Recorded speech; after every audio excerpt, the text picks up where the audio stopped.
तो आज इस वीडियो में हम बात करेंगे आईसीआईसीआई प्रूडेंशियल एएमसी आईपीओ की लिस्टिंग डे स्ट्रेटजी के बारे में।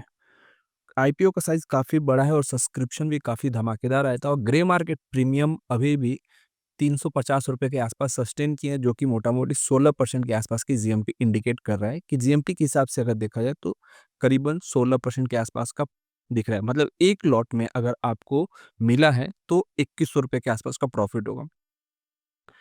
लिस्टिंग से ठीक पहले यहाँ पे ब्रोकर्स जो थे वो ₹3000 के आसपास का टारगेट भी बता रही हैं, तो ये इसके लिए एक और प्लस पॉइंट है। दिक्कत वाली चीज़ 2-3 है, उसको आगे मैं डिस्कस करूँगा। आज एक आईपीओ की लिस्टिंग हुई थी, हालाँकि मैं लाइव भी आया था। 2 आईपीओ की लिस्टिंग थी, लाइव भी मैं आया था और थोड़े टाइम के बाद वाईफ़ाई की प्रॉब्लम की वजह से मेरा लाइव डिस्कनेक्ट हो गया था। फिर भी मैंने आपको प्रॉपर टेलीग्राम पे गाइडेंस भी किया था कि क्या करना चाहिए और यहाँ पे अगर आप चेक करोगे तो नेफ्रो प्लस का आईपीओ का लिस्टिंग था और प्लस पार्क मेडी आईपीओ 2 आईपीओ की लिस्टिंग थी और यहाँ पे जैसे ही मेरा डिस्कनेक्ट हुआ, मैंने आपको बताया था कि 3 लॉट मैंने सेल कर दिया, प्री में भी आपको बताया था कि सेल कर देना, कुछ ना कुछ क्वांटिटी। उसके बाद से जैसे मार्केट लिस्ट हुआ, वहाँ पे भी मैंने सेल किया। बची हुई क्वांटिटी को जब होल्ड किया था, आप लोग के साथ भी था।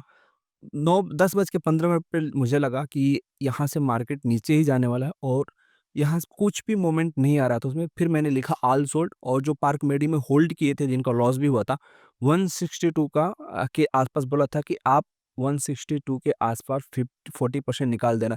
जैसे ही 162 के आसपास गया, मैं आपको पहले ही बताया, वहाँ पे भी मैं 10 बज के 25 मिनट पे बताया कि अब यहाँ पे आप कुछ क्वांटिटी निकाल दो, बची हुई क्वांटिटी के साथ आप चाहो तो 157 का स्टॉप लॉस लाके ट्रेल कर सकते हो।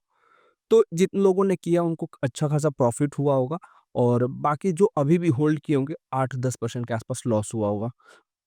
क्योंकि प्रॉपर गाइडेंस, प्राइस एक्शन, हर एक चीज़ मार्केट में क्या होने वाला है, क्या चीज़ हो सकता है, पूरा चीज़ देखने के बाद ही मैं गाइड करता हूँ आप लोगों को। ऐसा नहीं कि आईपीओ का सब्सक्रिप्शन अच्छा था, बहुत अच्छा गया तो इतना ज़्यादा टारगेट है। नहीं समझ में आया, बोला भाई निकल जाओ, कुछ नहीं अपने फंड को।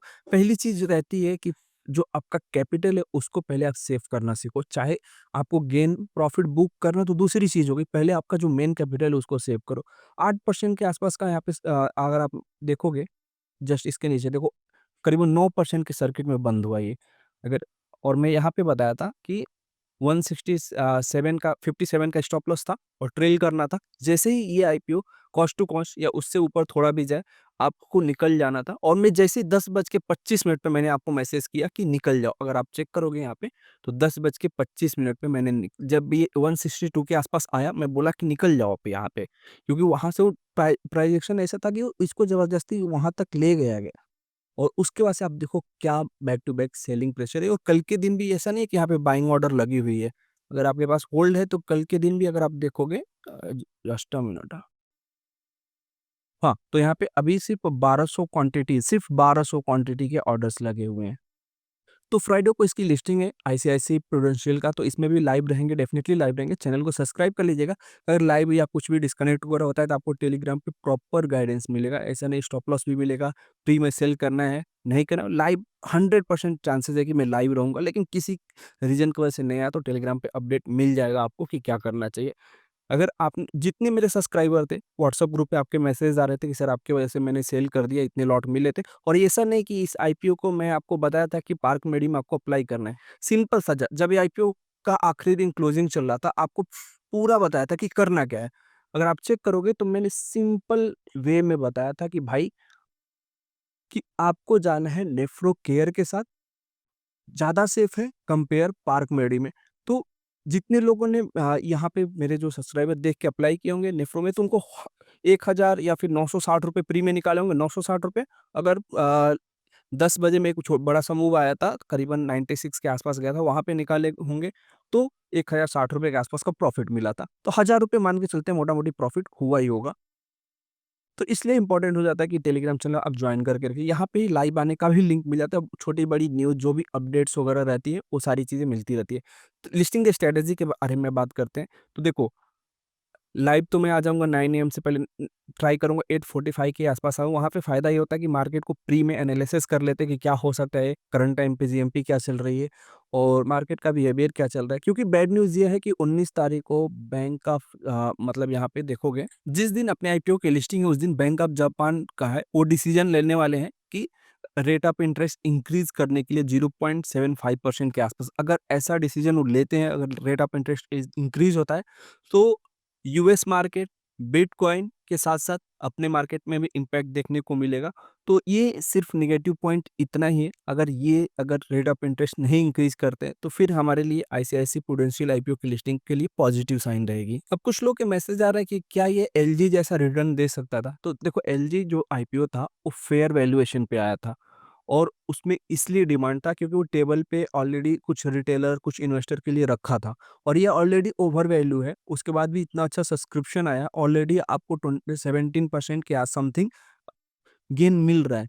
तो मेरा मानना है कि अगर प्राइस काफ़ी सही रहता है और मार्केट ठीक-ठाक रहता है लिस्टिंग के टाइम पे, तो पहली चीज़ तो ये है कि देखो, हर एक बंदा 2 या 3 आईडी से अप्लाई किया होगा और 3 में से 1 अलॉटमेंट के चांसेस थे, तो डेफ़िनेटली 1 ही 2 लॉट तो हर एक के पास होगा।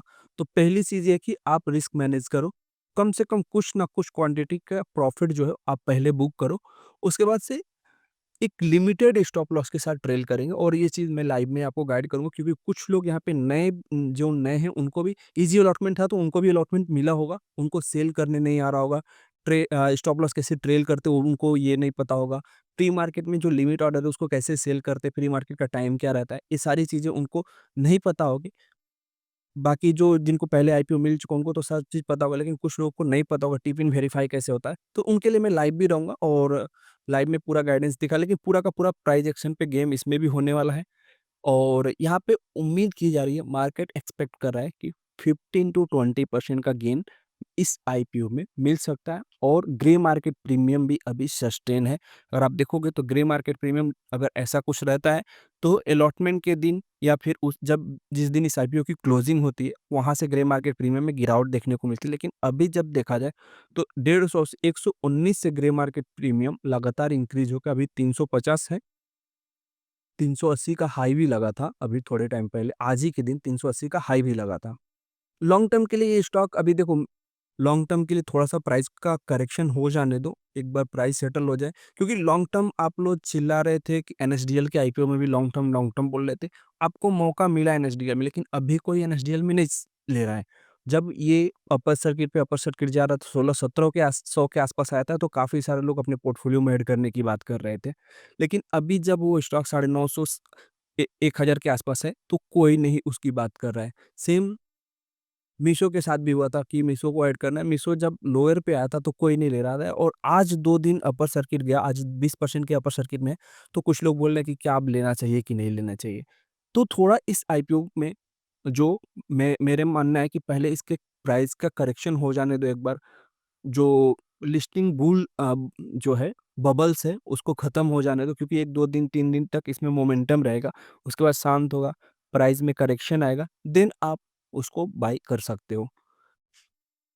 शॉर्ट टर्म के लिए पहला चीज़ है कि प्रॉफ़िट को बुक करना है, प्रॉफ़िट एन्जॉय करना है और उसके बाद से अगर आपको पोर्टफ़ोलियो में ऐड करना है, तो थोड़ा-सा प्राइस करेक्शन होने का वेट करो, देन आप उसमें कुछ क्वांटिटी के साथ अगेन रीबाय कर सकते हो। बाकी मिलते हैं लाइव में ही और इस आईपीओ की जब लिस्टिंग आएगी तो वहाँ पे मैं लाइव रहूँगा, तो लाइव आने का लिंक भी आपको टेलीग्राम पे मिल जाएगा और सिंपल सा लॉजिक है। देखो, बहुत ज़्यादा स्ट्रैटेजी कुछ इसमें दिमाग लगाने की चीज़ है नहीं।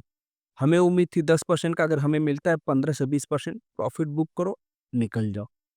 लॉन्ग टर्म, शॉर्ट टर्म इसके झमेले में मत पड़ो। हाँ, अगर आपको लगता है कि यहाँ से और गेन होगा, ठीक है, नॉर्मल स्टॉप लॉस रखो। जो लिस्टिंग प्राइस का एसएल होगा, वो स्टॉप लॉस रखो, उसके बाद ट्रेल करो। Stop loss in the sense कि मान के चलो कि 25-50 की बात हो रही है मार्केट में कि 25-50 के आसपास लिस्ट हो जाता है। 25-50 के आसपास लिस्ट होगा, राउंड नंबर 25-2500 के आसपास का एसएल रखो और उसके बाद से होल्ड करो। बाकी सब्सक्रिप्शन बहुत शानदार आया है, डिमांड भी काफ़ी सही चीज़ है और ग्रे मार्केट प्रीमियम भी अपसाइड का ही इंडिकेट कर रहा है और बाइंग रेटिंग भी आ गई है, टारगेट भी 3000 के आसपास आ गए। नेगेटिव एक ही चीज़ है, मार्केट सही नहीं है और बैंक ऑफ जापान जो है, अगर वो रेट ऑफ इंटरेस्ट हाई करता है, तो फिर दिक्कतें आ सकती हैं। बाकी मिलते हैं एक नए वीडियो में, तब तक के लिए बाय बाय, टेक केयर। आप कमेंट करके बता सकते हो कि आपको कितने लॉट अलॉट हुए हैं।